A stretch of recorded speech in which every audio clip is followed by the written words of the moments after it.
الرحمن الرحیم ومما رزقناهم ينفقون او د بعض هغه نه چې موږ ورکړي دي هغوی ته ينفقون لګوي. الرزق فی اللغة الحظ. علامه بیضاوی رحمه الله 15 مباحث بیانوي. اول بحث د رزق لغوی او عرفي معنا، دا به الرزق فی اللغت نه ذکر شي والمعتزله لما استحالوا پوری. دویم بحث شرعاً چې کوم څیزونه حرام دي په هغې د رزق اطلاق کیږي که نه کیږي. دې کې د اهل سنت والجماعت او د معتزله او د اختلاف بیان سره د دلایلو نه، دا به ول معتزله نه ذکر شي. دریم بحث د انفاق لغوي تحقیق، دا به وانفق الشیء وانفده اخوان نه ذکر شي. څلورم بحث د انفاق مما رزقهم الله، مصداق باره کې 3 اقوال، دا به ذکر شي. والظاهر من انفاق ما رزقهم الله. پنځم بحث یو 2 سوالات او د هغې جوابات، دا به ذکر شي. وتقدیم مفعول به للاهتمام والمحافظة على رؤوس الآي.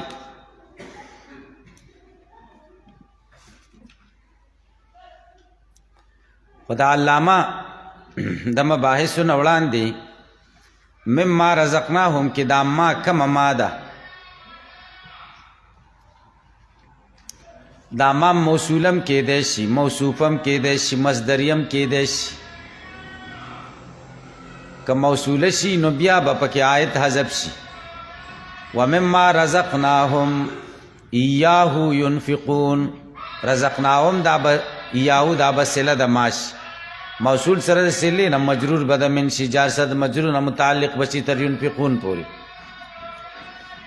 که موصوفه شي نو ما به په معنا د شیء سره شي. رزقناهم به د هغې صفت شي. ومن شیء رزقناهم ينفقون. کما مصدریه شي نو رزقنا به په معنا د رزق سره شي. ومن رزقنا ایاهم، ومن رزقنا ایاهم ينفقون. رزقنا به په معنا د رزق سره شي. الرزق فی اللغة الحظ. اول بحث د رزق لغوی او عرفي معنا. رزق دا په کسرې د را سره هم استعمالیږي او په فتحې د را سره هم.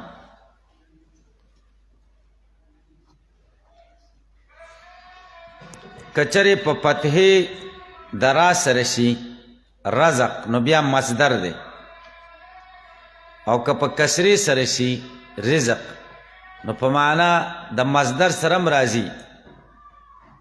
اعطاء الحظ، او په معنا د اسم سره هم راځي الحظ، حصه. د حصې ورکول یا حصه دواړه معناګانې استعمالي. حظ حصې ته وایي. رزق د حصې په معنا قرآن کریم کې بل ځای کې استعمال شوی. الله تعالی وایي وتجعلون رزقکم انکم تکذبون. تاسو ګرځوئ حصه ستاسو دا چې تاسو تکذیب کوئ. وتجعلون حظکم انکم تکذبون. دا خو د رزق لغوي معنا شو. والعرف دې سره عرفي معنا د رزق ذکر کوي. مطلق حصې ته وایي په لغت کې. عرف کې پکې 2 تخصیص دي. والعرف خصصه. عرف دا رزق خاص کړی دی بتخصیص شی بالحیوان، خاص کول د یو شي د حیوان پورې. وتمکینه من الانتفاع به، او طاقت ورکول د حیوان ته من الانتفاع به چې دغه څیز نه پیدا واخلي. دې ته رزق وایي. نو 2 قاعده پکې رااله په عرفي معنا د رزق کې. یو پکې تخصیص راغی، بل پکې تمکین راغی. تمکین دا د پورې خاص او دته د انتفاع تمکین او طاقت ورکړی شي چې دې ته پیدا واخلي. په پوه شوئ؟ والمعتزله لما استحالوا من الله ان یمکن من الحرام. دا د اهل سنتو او د معتزلو یو مسله اختلافي را روانه ده، تاسو سره قاعد کې ویلې ده. هغه دا ده چې اهل سنت والجماعت وایي چې حرام او حلال دواړو باندې د رزق اطلاق کیږي، او معتزله وایي حلال رزق دی، حرام باندې د رزق اطلاق نه کیږي. نو اختلاف په حرامو کې شو چې حرام رزق دی که نه دی. معتزله وایي حرام رزق نه دی، اهل سنت وایي حرام رزق دی. د معتزله 3 دلیلونه ذکر کوي چې حرام رزق نه دی. اول دا دی چې الله تعالی تمکین من الانتفاع بالرزق ورکړی دی، طاقت یې ورکړی چې دې نه پیدا واخله. او حرام قبیح دی، او الله تعالی تمکین د قبیح نه ورکوي، ځکه تمکین د قبیح قبیح دی. تاسې په دې پوه شئ. دې نه معلومه شوه چې حرام رزق نه دی، ځکه په رزق کې خو تمکین د الله ضروري چې طاقت بنده ته ورکړي د انتفاع. دویم دلیل، الله تعالی د رزق نسبت ځان ته کړی، ومما رزقناهم، او دا نسبت دلیل د دې دی چې دا حلال دی، ځکه حرام قبیح دی، ځکه خدای ته منع کړی دا.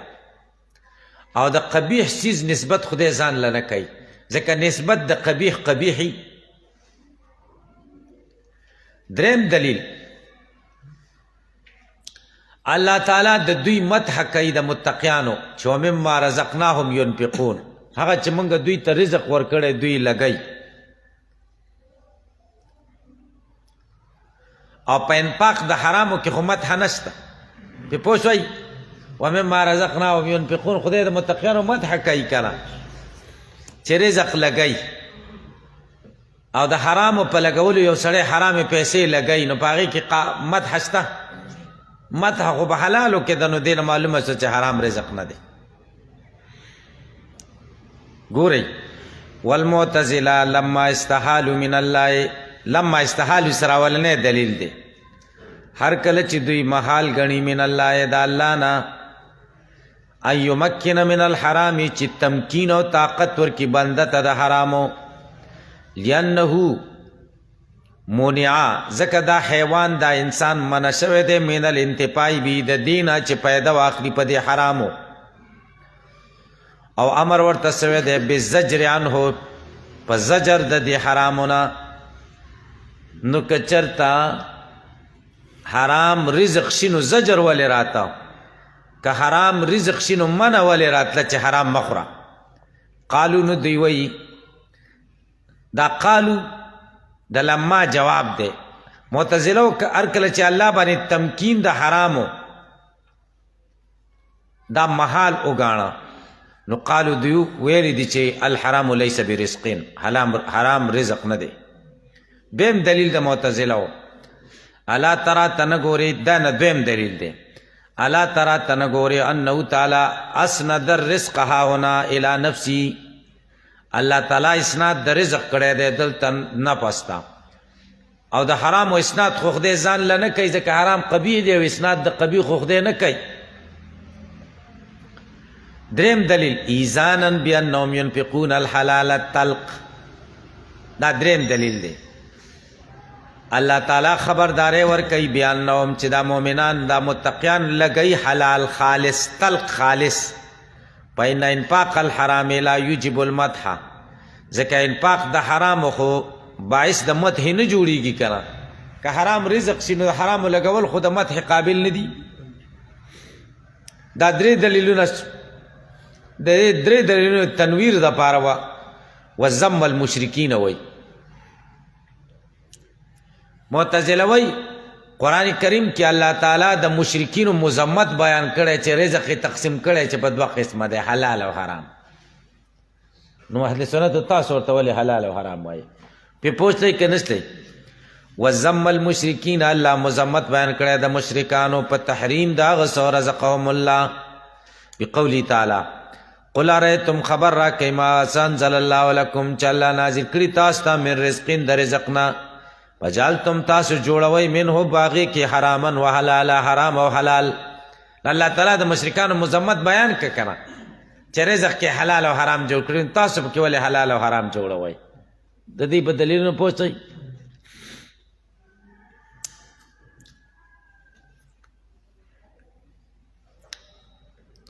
واصحابنا جعلوا الاسناد للتعظیم والتحریض علی الانفاق. دې ځینې جوابونه دي داوی دلیلونو ته. داوی اولنې دلیل سو چې الله تعالی تمکین ورکړی دی په رزق کې، تمکین معتبر دی. خدای خود تمکین د حرامو نه ورکوي ته په پوښتنه کې نشته پوه دې پر پوښتنه. نو د دې جوابدار ما ته وګورئ چې خدای خود زنا تمکینم ورکړی دی کنه، طاقت سړي تر زنا ورکړی کنه دی ورکړی، د قتل تمکین ورکړی دی، د سرقې تمکین ورکړی دی. غرض دار چې څومره معاصي دي د هغې ټولو تمکین خدای ورکړی کنه دی ورکړی. نو تمکین منافي د زجر سره نه دی. تمکین هم ورکړی دی بیا زجر هم کړی. ګوره که زنا دی وکړه ښه به نه وي، که غلط کار دی وکړه ښه به نه وي. اوس پې پوه شئ. نو الله تعالی تمکین هم د حرامو ورکړی دی، منع هم د حرامو کړی ده. دې دواړو په منځ کې تضاد نشته. نو اول دلیل خو د دې په دې بناو چې خدای دوه دلیل دی زمونږ، یو عقلي دلیل دی یو نقلي دلیل دی.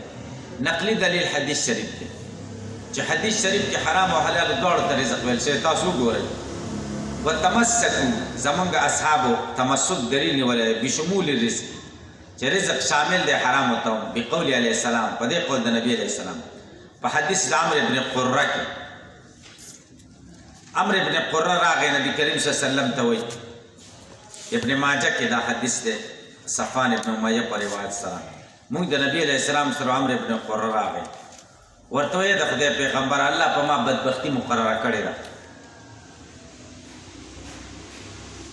زه ځان نه ګورم مګر زما رزق په چمبه کې خدای ایښی دی، ډم و ډم ډمتوب به کوو، چمبې وهم او خلک پیسې راکوي.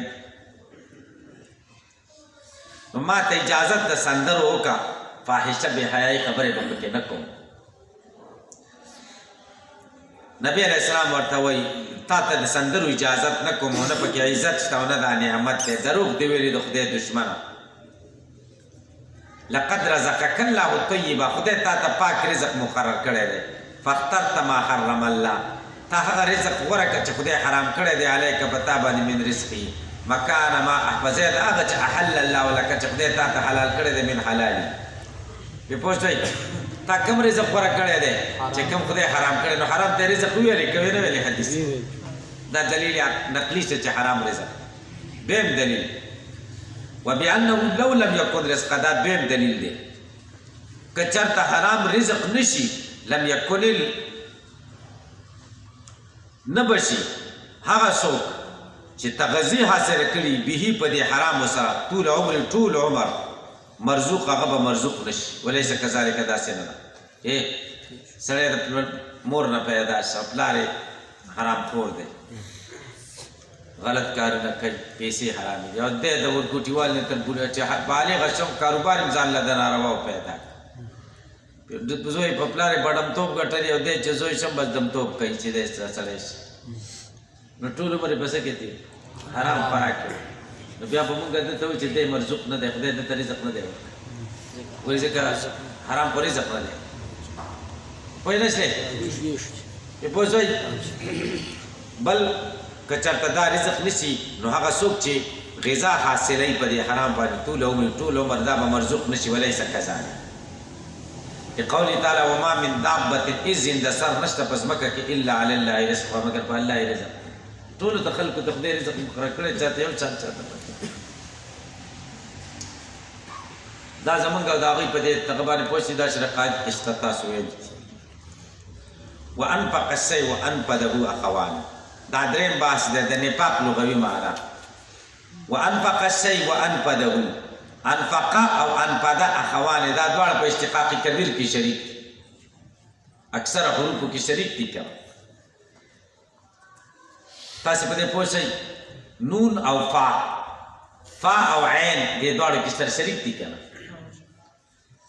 ولو استقريت الالفاظ قاعده کلیه درته ذکر کوي کته د الفاظو استقراء او تلاش وکي وجدت پیدا بکی كلما هر هغه شی یوافقه چې د انفقه او د انفته سره موافقي په الفاء والعين په فاء او عين دالا على معنى الذهاب والخروج هغه دلالت کوي په معنا د ذهاب او خروج د انفاق په معنا د څه سره خروج اخراج د مال اذهاب ختمول د مال د الله لاره لکه نفر چاته وي هغه ډلې چې تاسو نه وځي نفي چاته وي شړل چې تا ځان نه وباسي نفت ختمېدل نفخ څه ته وي پوکې راویستل د ټولو نفس سا راویستل نفس لاړو سره راویستل نون او فا یعنی فا او عین چې نون او فای نو پای ټولو ځایونو کې چې کوم دی خروج او ذهاب په معنا بدلالت کوي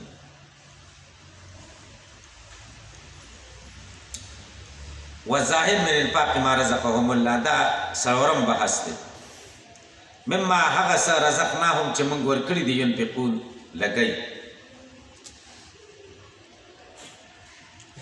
انفاق دلته څه مراد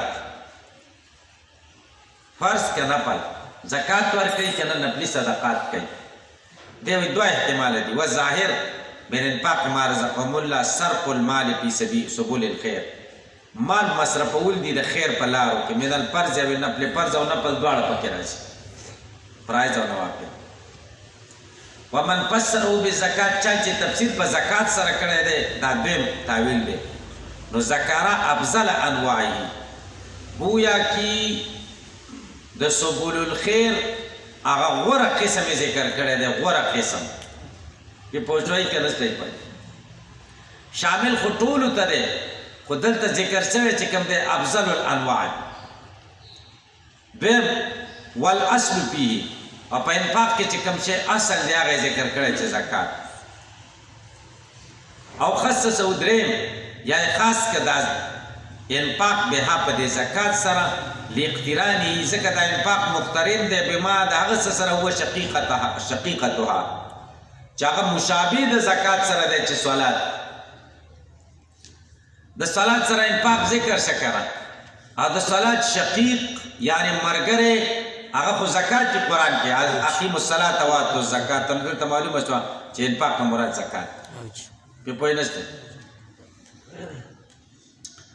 پنځم بحث یو د اعتراضات او دای جوابات اول اعتراض ومما رزقناهم دا مفعول له او ينفقون فعل له دته مفعول په فعل ولې را مقدم کړي حال دا چې مفعول معمول دی فعل عامل دی معمول په عامل باندې مؤخر کې مقدمي دته ولې مقدم کړي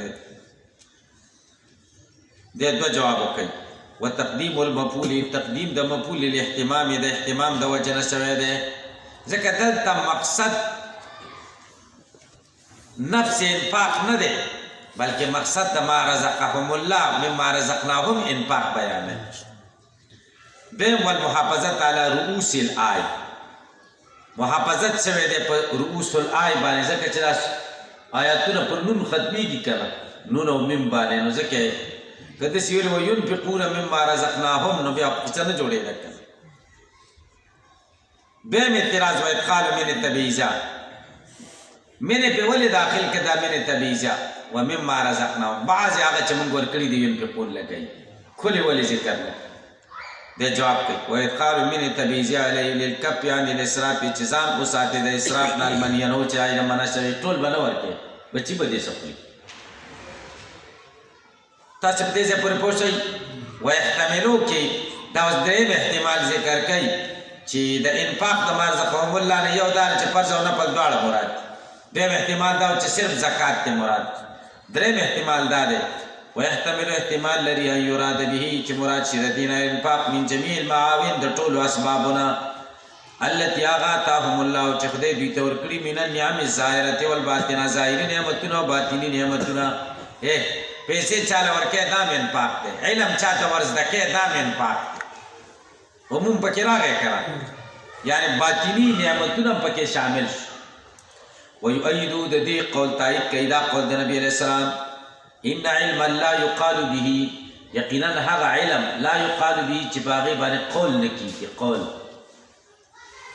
ککنزن پشان د خزانه دی لا ينفق منو چې داغې نه لګول کېږي نه وإلیه ذهب من قال او تعمیم د انفاق ته په نعمې ظاهري او باطني باندې دې ته ذهاب کړی دی من هغه چا قال چې ویلي دي ومما خصصناهم به ومما رزقناهم معنا څه ده ومما خصصناهم چې موږ خاص کړي دي دوی به په هغې سره من انوار المعرفت د معرفت انوارات یفیزون خلقو ته ورکوي یفیزون په طریقې د فیض سره خلقو ته ور منتقل کوي په طریقې د فیض سره انتقال ذکر نه که ځکه چې انوار د معرفت دا خو اعراض دي او اعراضو کې خو انتقال نه کړه فیض ذکر که اعراضو کې انتقال بطریق الفیض دی اصل شی باقی وي اثر بل ځای کې ښکاره شي تاسو په دې پوه نه استاد سبق وایي شاګردان زده کوي استاد کې څه کمی راځي نه راځي که نه شی بل ته برقرار دی که انتقال وي خو استاد کې به هېڅ هم نه وی پاتې که پوه نه